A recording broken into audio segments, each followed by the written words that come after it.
Bonjour à tous, ravi de vous retrouver dans Check-up Santé, 30 minutes d'information sur toute l'actualité médicale en France et en Israël.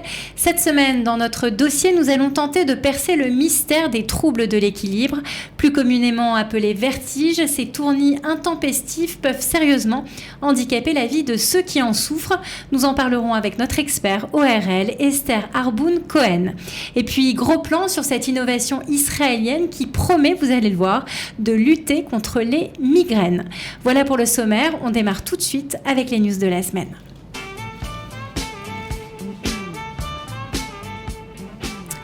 Et cette semaine, tous les regards se sont tournés vers les secours israéliens. Pour cause, ces derniers ont mis en place une application qui permet de mieux gérer les situations d'urgence et de diminuer les délais d'intervention. Pour cela, l'application propose d'utiliser la vidéo pour mieux affiner le diagnostic lors d'un appel d'urgence. L'opératrice peut ainsi appréhender beaucoup mieux la situation et déceler le caractère urgent de l'appel. La France et ses services d'urgence saturés comptent bien s'inspirer d'Israël et utiliser cette application. C'est d'ailleurs l'une des mesures annoncées par la ministre des Solidarités et de la Santé, Agnès Buzyn, pour désengorger les urgences. On reste en Israël avec ces chercheurs de l'université de Tel Aviv qui ont développé un nano-vaccin contre le cancer de la peau. Les premiers résultats ont révélé l'efficacité de ce vaccin dans la prévention du développement du mélanome chez les souris, mais aussi dans le traitement des tumeurs de stade 1 et des métastases résultant du mélanome. Un début prometteur à suivre donc. Réduire l'estomac sans chirurgie, c'est la prouesse technique qui vient tout juste d'être réalisée par une équipe israélienne du centre spécialisé de l'obésité de Shaba. Cette opération qui s'est faite par endoscopie a permis de réduire le volume gastrique avec pour objectif une perte de poids. Contrairement à la chirurgie du bypass déjà bien connue, la nouvelle opération consiste à inciser l'estomac par gastroscopie et ainsi éviter les cicatrices apparentes. À la différence du bypass, l'instrument endoscopique est inséré par voie orale avec un dispositif spécial permettant à l'estomac d'être suturé efficacement de l'intérieur. Les résultats sur le long terme ne sont pas encore connus, à suivre donc également. Voilà, c'est la fin des news. Place maintenant au dossier consacré au vertige.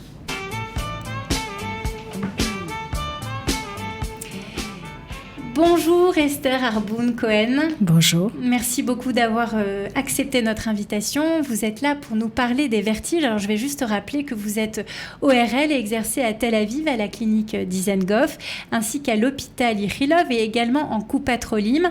Alors depuis que vous êtes en Israël, je crois que ça fait 4 ans, vous vous êtes vraiment spécialisée dans les vertiges. Mais est-ce que l'on peut rappeler qu'en France, vous étiez quand même l'une des pionnières en matière d'implants cochléaires ? En effet, j'ai participé à la formidable aventure qu'est l'implant cochléaire en France dès les années 92-95. Et c'était une formidable avancée puisque ça a permis à des gens sourds profonds qui n'étaient pas appareillés de pouvoir bénéficier d'une réhabilitation auditive. Alors aujourd'hui, on va vraiment s'intéresser au vertige. Déjà, première question, qu'est-ce qu'on appelle un vertige ? Comment finalement on définit un vertige ? Alors la définition de vertige, elle est bien connue, elle est simple, c'est une illusion de mouvement. Donc tout ce qui n'est pas une illusion de mouvement n'est pas un vertige à proprement parler. La confusion fait que, aussi bien en français pour le grand public qu'en hébreu on dit srachoret, le mot vertige regroupe tout malaise avec étourdissement. Et le but du praticien qui va recevoir ce patient souffrant de vertige, c'est de faire la différence entre ce qui est réellement un vertige et ce qui ne l'est pas. C'est déjà la première étape. La deuxième, il faut savoir que le vertige, c'est un symptôme. C'est un symptôme d'un dysfonctionnement de l'état d'équilibre. On tient tous en équilibre grâce à 3 systèmes. Le système de l'oreille interne, que tout le monde connaît, mais également le système visuel et ce qu'on appelle le système proprioceptif. Ce sont des capteurs qu'on a dans les tendons, dans les muscles, et qui permettent de sentir la gravité, de sentir qu'on est donc debout. Et toutes ces trois systèmes communiquent entre eux, s'envoient des informations et les envoient au cerveau. Et il suffit qu'il y ait un dysfonctionnement dans un des 3 systèmes ou jusqu'au cerveau pour que se produise cette sensation illusoire d'un mouvement alors qu'en fait on ne bouge pas. C'est ça le vertige. Donc si je comprends bien, la cause des vertiges n'est pas forcément d'origine ORL. Comment vous faites, vous, pour dissocier en pratique, pour comprendre déjà s'il s'agit réellement d'un vertige et ensuite d'essayer de comprendre d'où vient l'origine de ce vertige? Oh que non, l'ORL n'est qu'une part du vertige. Ce qui se passe en réalité, c'est que le patient qui vient, il n'est pas capable de dire c'est ORL, c'est pas ORL, c'est l'organe de l'équilibre, c'est pas l'organe de l'équilibre. Il vient et dit je me sens pas bien, j'ai la tête qui tourne. Il vous dit j'ai un vertige, mais vertige avec son vocabulaire à lui. Donc la première étape, elle est de différencier tout ce qui n'est pas un vertige proprement parlé de ce qui en est réellement. Donc on va pouvoir tout simplement avec un très bon interrogatoire, mais la consultation vertige est une consultation longue. Il faut savoir que quasiment, si on fait bien son boulot, 70% des causes, elles sont retrouvées juste en interrogeant le patient. Mais ça veut dire qu'il faut prendre son temps, qu'il faut savoir l'écouter, qu'il faut savoir démêler dans ce qu'il va vous raconter, où il va se perdre dans les méandres des nausées, des vomissements, les choses importantes sur le vertige lui-même, et savoir si effectivement c'est un vertige ou si ça ne l'est pas. Et alors justement, qu'est-ce qui fait que vous savez que c'est un vertige ? La question est donc de savoir si effectivement ça tourne, si c'est les mouvements qui tournent, si lui par exemple il perd connaissance, s'il arrive en vous disant je me sentais pas bien et je perds connaissance, un vertige, il n'y a pas de perte de connaissance. Donc on sait déjà qu'on est sur autre chose. Ensuite, quand on ne sait pas très bien s'il va vous dire j'ai une sensation pas bien et puis qu'on creuse plus loin, on dit alors racontez-moi, décrivez-moi ce que vous ressentez. La première crise, c'était comment ? Ça a duré combien de temps ? C'était dans quelle position ? Quand vous changez de position, est-ce que ça change quelque chose ? Ça va permettre de catégoriser ce symptôme et ensuite de voir ce qui l'accompagne. Est-ce qu'on peut, pour être très concret, dire quelle est la cause finalement qui est la plus fréquemment retrouvée dans ces cas de vertige ? Vous m'avez parlé, si je comprends bien, de 3 causes éventuelles, qui est la cause ORL, la cause visuelle et la cause proprioceptive liée aux tendons et aux muscles. Est-ce qu'aujourd'hui, les vertiges s'expliquent plus volontiers par une cause ORL ou une cause musculaire ou une cause visuelle ? Alors, le vertige proprement dit, quand il est pur, oui. Va s'expliquer par une de ces causes. Parfois, ça peut être plusieurs causes en même temps. Vous imaginez bien que chez la personne âgée, où en général, plus que des vertiges rotatoires, ils vont se plaindre de perte de l'équilibre ou d'instabilité. Il y a plusieurs systèmes qui peuvent être défectueux. Et souvent, plus on vieillit, et plus on a des systèmes qui sont défectueux en même temps. Donc on voit un peu moins bien parce qu'on a une cataracte, et puis on a de l'arthrose au niveau des genoux, donc on marche moins bien, on a un équilibre qui est moins stable, on a des problèmes vasculaires par exemple, et donc on a ce qu'on appelle une neuropathie, c'est-à-dire qu'on ne sent pas la plante des pieds, donc on tient moins bien en équilibre. Donc tout ça peut participer à cette instabilité. Donc le but, c'est de démêler un petit peu tout ça et de les aider et les orienter vers le bon diagnostic et donc le bon traitement. Alors vous, ORL, qu'est-ce que vous préconisez comme traitement quand vous avez déterminé que la cause pouvait être ORL ? Alors en fait, c'est pas comme ça que ça se passe. D'abord, j'en suis tout au début quand on fait l'interrogatoire. Donc en fait, quand je me lève de ma chaise, normalement dans 70 ou 80% des cas, juste avec l'interrogatoire, je sais où je vais. Et donc l'examen clinique qui est fondamental va permettre de vérifier, c'est comme un puzzle. On met les pièces du puzzle et il faut que tout s'emboîte. Si ça ne s'emboîte pas, c'est qu'on s'est trompé quelque part. Et donc, quand je me lève de ma chaise, je fais un examen clinique. Et cet examen clinique, il comporte plusieurs volets. Le premier, qui est extrêmement important, outre l'examen ORL, c'est l'examen neurologique. Parce qu'une de nos hantises, on ne va pas mettre ça au pluriel, c'est pas beau, c'est quelque chose d'extrêmement rare, mais enfin qui existe, qui est l'accident vasculaire cérébral ou une tumeur au niveau du cerveau. C'est rarissime, mais ça existe. Et nous, en tant que praticiens, c'est ça qu'on doit éliminer en premier. Donc, on commence par un examen neurologique. Il faut être sûr que tout est normal.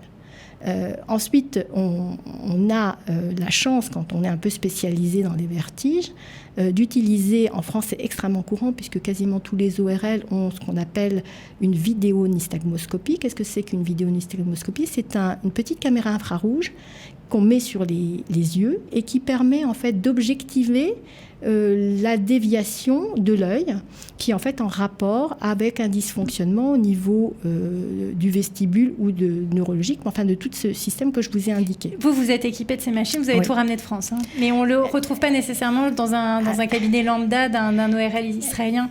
Dans le cabinet lambda, c'est sûr qu'on ne l'obtient pas, on ne l'a pas à la Coupe-Petrolim, on ne l'a pas même à l'hôpital. On a ça, ils ont ce qu'on appelle la vidéonystagmographie, qui est en fait la même chose, mais qui enregistre tous les examens qu'il faut faire. L'examen dure 3 quarts d'heure, 45 minutes, et on fait cet examen que quand on pense qu'il y a un problème d'origine vestibulaire. La vidéonystagmoscopie, elle existe ici, mais c'est horriblement cher et c'est pas coté. C'est-à-dire que le praticien ne va pas toucher de l'argent parce qu'il va faire cet acte. En France, si. En France, quand vous faites cet acte, la Sécurité sociale reconnaît que c'est un acte spécialisé et donc vous paye l'acte plus cher que si vous faisiez une consultation lambda qui va durer beaucoup, beaucoup moins longtemps. Et donc, toutes ces machines que vous utilisez vous permettent de déterminer l'origine ORL. J'essaie de simplifier, excusez-moi, pour faire ces raccourcis. Elles permettent de savoir si, effectivement, quand il y a un nystagmus, donc en fait ce mouvement rapide de l'œil, s'il y a une anomalie qui est d'origine soit vestibulaire, soit neurologique. Donc, elle permet de voir ça de façon très fine. On peut le voir en vous regardant comme ça avec une lumière, mais on voit très, très grossièrement. On peut le voir avec ce qu'on faisait avant, c'est-à-dire des lunettes de Frenzel, que j'utilise encore parce que la Coupe-Petrolim, c'est tout ce que j'ai. Donc, ce sont des espèces de lunettes grossissantes qui permettent de voir le nystagmus. Mais si on veut avoir des choses très fines, on l'a avec cette petite caméra qui n'est absolument pas douloureuse et qui permet d'aller objectiver dans différentes situations, en situation couchée, dans les mouvements, une fois qu'on s'est assuré que les yeux fonctionnent comme il faut, s'il y a quelque chose de vestibulaire ou pas. Pour les auditeurs qui nous écoutent, donc, à partir de quand il faut s'inquiéter quand on a des vertiges ? Est-ce que c'est une question qui a du sens ? En fait, c'est très anxiogène d'avoir des vertiges. Il faut en avoir éprouvé une fois dans sa vie pour savoir que c'est extrêmement anxiogène. Et donc, les gens s'inquiètent. Et les gens consultent. À partir de quand on a quelque chose qui dure, oui, il faut s'en occuper. Quand ce vertige s'accompagne de maux de tête, ou quand il est apparu très brutalement, là, il faut consulter. Parce que ça, c'est plus en faveur d'une anomalie neurologique. Est-ce que les vertiges se soignent ? Les vertiges qui ont pour cause une cause ORL ? Oui, bien sûr. La cause, dans une consultation tout venant, 70% des vertiges sont dus à ce qu'on appelle des petits cristaux dans l'oreille interne. Ça s'appelle le vertige positionnel paroxystique bénin. Il y a tout dans cet intitulé. Vertige parce que ça tourne, paroxystique parce que ça ne dure pas longtemps, bénin parce que c'est pas grave, et j'en ai oublié un, vertige positionnel, c'est que ça survient dans une position donnée. Et donc ça, ce sont des petits cristaux qui se mettent dans l'organe de l'équilibre et qui envoient une fausse information au cerveau, et ça, on sait les guérir tout simplement avec une manœuvre libératrice dans une certaine position qui permet de mettre le canal circulaire dans l'axe. Le canal circulaire, c'est un des trois... il y a 3 canaux. En fait, l'organe de l'équilibre, c'est 3 canaux semi-circulaires qui donnent la sensation de rotation, et un sacule et un utricule qui donnent la sensation verticale et horizontale. Et donc, le plus souvent, ce qui est atteint, c'est le canal postérieur, et qui donne une sensation rotatoire lors d'un mouvement, le plus souvent dans le lit. Donc, c'est quelque chose de très typique, et ça se guérit très bien. Bon, alors, ce sont des termes très savants, mais je pense que nos patients visualisent bien ce qui est en cause. Je voudrais quand même revenir sur un terme que l'on entend souvent, qui est parfois mal utilisé ou assimilé au vertige. Souvent, les acouphènes aussi, il y a une confusion autour des acouphènes. Est-ce que les acouphènes, ces bruits que l'on entend dans l'oreille, seraient liés au vertige, ou est-ce que c'est vraiment 2 choses complètement indépendantes ? Alors, quand un vertige s'accompagne d'acouphènes, acouphènes, c'est juste le mot savant pour dire bruit dans l'oreille. En hébreu, on dit tintun, et en anglais, on dit tinnitus. Mais ces 3 mots qui font un très chic ne veulent rien dire d'autre que bruit dans l'oreille que le patient entend, qui les 3 quarts du temps sont plus que 3 quarts du temps, en 90% des cas sont subjectifs, c'est-à-dire que l'opérateur ne les entend pas, et dans un petit pourcentage de temps, peut être également entendu de façon objective par la tierce personne. Donc, lorsqu'on a un acouphène associé à un vertige, c'est par exemple le cas dans une maladie de Ménière, ça signe l'origine ORL cochléaire, donc la cochlée c'est l'oreille interne, du problème. Donc d'un problème de surdité.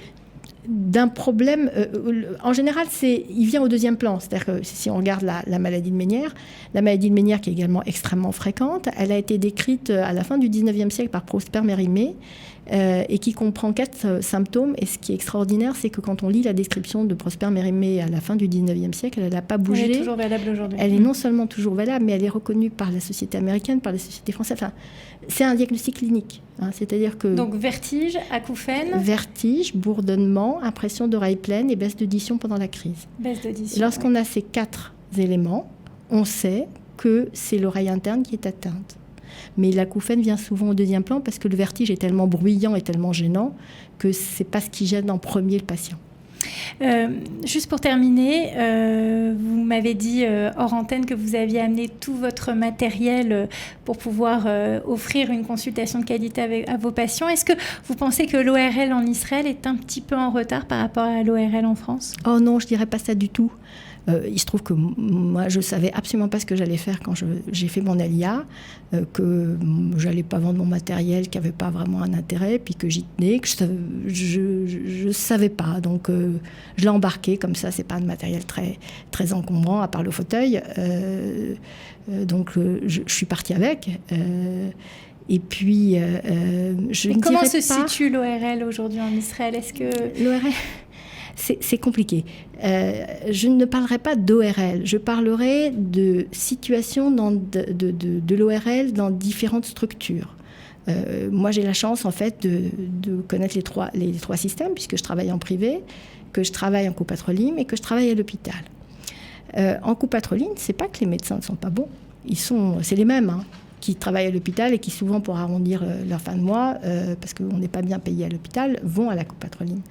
C'est une question de temps. En fait, c'est une question de temps. L'ORL, l'endroit où je travaille, les médecins reçoivent 6 patients par heure. Donc, ça veut dire 10 minutes par patient.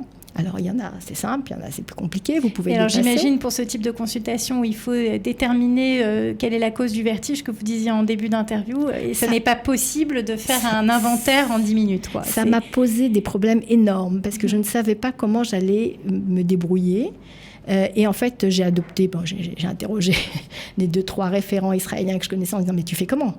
Alors, elle me dit, non, tu élimines des choses importantes. Et donc, effectivement, j'ai un interrogatoire extrêmement directif. Autant, quand les patients viennent en privé, ils peuvent me raconter comme ils veulent et les symptômes à côté, etc. Là, c'est moi qui pose des questions parce que je sais quelles sont les questions pertinentes et quelles sont les questions qui ne sont pas pertinentes. Soit se dégage un diagnostic évident, et notamment un vertige positionnel, et je vais très rapidement le trouver en faisant une manœuvre pour le chercher. À ce moment-là, je les envoie faire de la physiothérapie, de la kiné pour libérer. Je ne le fais pas moi-même, parce que c'est un quart d'heure, 20 minutes, j'ai pas un quart d'heure, 20 minutes pour le faire. Et voilà. Soit par contre, c'est compliqué, je me les envoie à l'hôpital. Ouais. Parce que là, je vais prendre 3 quarts d'heure, mais on va démêler les histoires, on va récupérer, parce que ce sont des patients qui viennent avec beaucoup d'examens complémentaires. On va démêler un petit peu les choses, je vais les laisser s'exprimer, ils vont me raconter la première crise, parce que la première crise est très importante, elle s'est passée peut-être il y a des années, mais ils s'en souviennent très bien, ça donne beaucoup d'éléments. Ouais. La dernière, comment ça se passe, quel est le retentissement sur leur vie, etc. Eh bien, écoutez, Esther Harboun, merci beaucoup pour tous ces détails. J'espère que nos auditeurs auront mieux perçu l'enjeu du vertige et sauront vers qui se tourner s'ils sont confrontés à ce genre de déséquilibre. Merci d'avoir été avec nous et je vous propose de rester avec nous pour notre dernière rubrique, l'innovation à ne pas manquer. Merci. Et c'est une firme israélienne qui a mis au point un patch capable de soulager 70% des migraines en moins de 2 heures. Le dispositif vient d'être présenté au Congrès international de la migraine à Dublin. Cet appareil se présente sous la forme d'un patch muni d'électrodes que l'on se colle sur l'avant-bras en cas de crise de migraine. Le patch agit en bloquant le signal douloureux au niveau de la moelle épinière. Il est alors possible d'ajuster la stimulation électrique via le smartphone. Cette étude qui a été menée aux États-Unis et en Israël auprès de 252 patients souffrant de migraines sévères montre que près de 70% des patients ont ressenti un soulagement de la douleur 2 heures après le traitement et plus de 37% des patients ont déclaré quant à eux ne plus souffrir du tout de migraines au bout de ces 2 heures de stimulation. Le patch devrait être commercialisé dans quelques mois aux États-Unis. Voilà, c'est la fin de Check-up Santé. Merci beaucoup de nous avoir suivis. On se retrouve la semaine prochaine et d'ici là, portez-vous bien.